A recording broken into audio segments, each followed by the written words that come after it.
Birth of Ukiyo-e, Beauty Looking Back. In the Edo era in Japan, rich citizens had a rich culture. Innovative painters began activity in Edo, recent Tokyo, and then the uptown, recent Osaka or Kyoto. And by the development of print technology, prints came to be all the rage. Ukiyo-e was produced mainly by this print. In addition, there were some works not done by print too. Ukiyo means a real current world. Therefore, Ukiyo-e was produced under the theme of portraits and landscapes which people could see every day.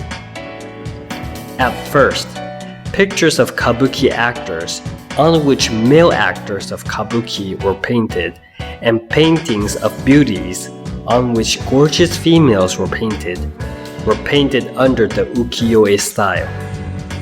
Afterwards, Katsushika Hokusai and Utagawa Hiroshige came to paint landscape paintings, which are very popular even today. It is said that the word ukiyo-e came to be used for the first time in 1682.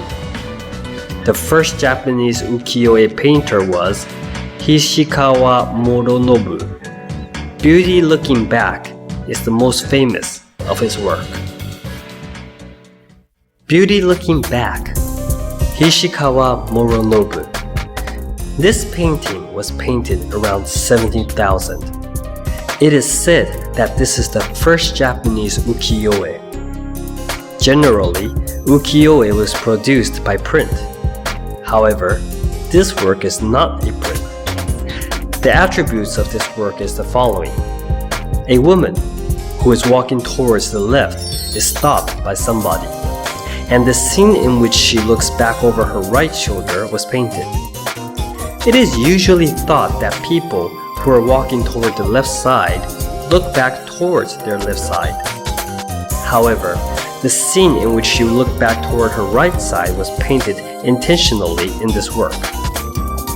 Her rich black hair and green band, which was tied using the method of tying a belt of a kimono called kichiya musubi, are emphasized beautifully by this method of painting. We can sense femininity in the curve of her back, which flows from her back, through her waist, to her knees. Because her back was painted intentionally, we can enjoy the kimono's gorgeous design of flowers, such as chrysanthemums and cherry blossoms, painted on her back, on her sleeve, and on the backside of her knees. Next week, we will introduce 36 views of Mount Fuji, which was painted by Katsushika Hokusai, one of the most famous landscape paintings of ukiyo-e.